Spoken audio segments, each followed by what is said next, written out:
We continue our shirim here on Partial Mon, based on this paper, Break for Joy, and I'm here now on page 97. We say in Partial Mon, Ben Abayim Toch Lebaso Boker Tispu Lechem, Yidatim Kani Hashem Lokev, right?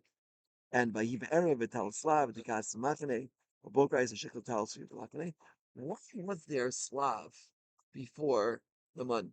The Slav is a very interesting bird, the quail. I believe it's a quail that very, very fatty and expensive.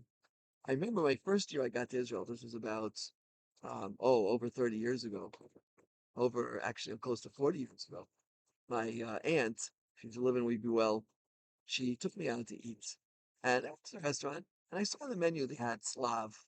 I think it was $200. So I figured, look, if I don't have Slav now, maybe I'll never have it in my life. And the Gemara Shami says, when you get to heaven, they're going to ask you, did you have it? So I asked her if I could order this, and she graciously said that I could. And came a little plate with four little tiny pieces of quail on it. I ate it. It wasn't mio de ama, it wasn't so exciting. But the point is like this. The point is that there's a very big difference between meat and between bread. And this is what the Torah is coming to emphasize over here, is that meat, meat is given at night. Meat is very fatty physical food. The night is a time of darkness. The night is a time we don't openly see God's presence. And therefore meat is attributed to eating at night. Bread is a more spiritual, is a more refined food. That's why we recite burgers and Muslim bread. And the comparison comparison, this was part of the idea of giving Slav before the month, was that we should realize that from the darkness we could see the light, as Hazal teach us. Kivan shenafalti kamti, kivan shechor. When there's darkness, you could see light. To appreciate the month properly, to appreciate the very great holiness and kedusha and spiritual greatness that the month had, we first needed to have a level of darkness and experience the quail. And then after that, on the backdrop of the darkness of the quail, we could really appreciate what the mun was really all about.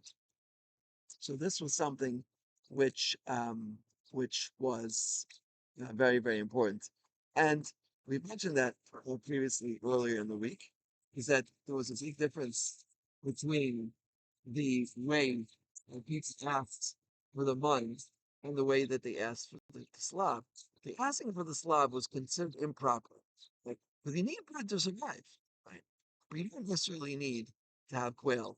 It's in a lifetime, maybe it's worthwhile. So when you get to heaven, they shouldn't have uh, issues with you. You never ate quail. But to ask for it daily and to ask for it improperly in a way which implies dissatisfaction with God's ways.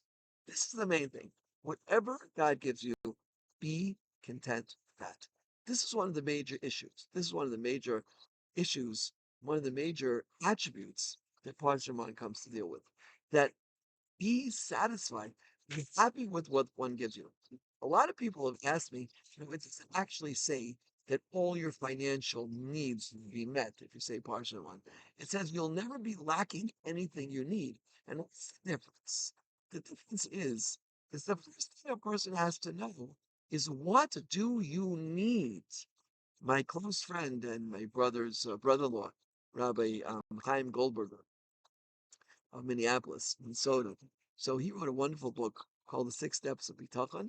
And he writes there, God will give you, he brings a pasuk in Yeshaya, Hashem will give you everything you need, everything, from A to Z. But you first have to determine, do you really need it? And do you really need it? So he suggests, get a kabusa, sit down with somebody, and try and hash it out. Convince them that you really need it. Once you convince them that you really need it, then Hashem will definitely give it to you. You don't have to have even a iota of doubt. But first you have to determine, is this something really you really need? This is incredible brilliance in simplicity. Because this is really one of our major, major things that we have to do in life. Determine what you really need. What's a luxury and what do I really need? Do I need a new car? Do I need a second car? Do I need this type of house? Do I need a big house? Do I need a small house? What do I need to eat? Right? Do I need to eat sushi every day? I don't know. when I was in England, that's basically all I could find to eat over there. But the point is that determine what your needs are and go with that, and don't look for luxuries. Be happy with what Hashem has to give you. And then this is the guarantee of partial money, is that we won't be lacking what you need. Hashem should help us to have everything we need, and we should be close to him. And our needs should bring us close to him. Amen. King through it.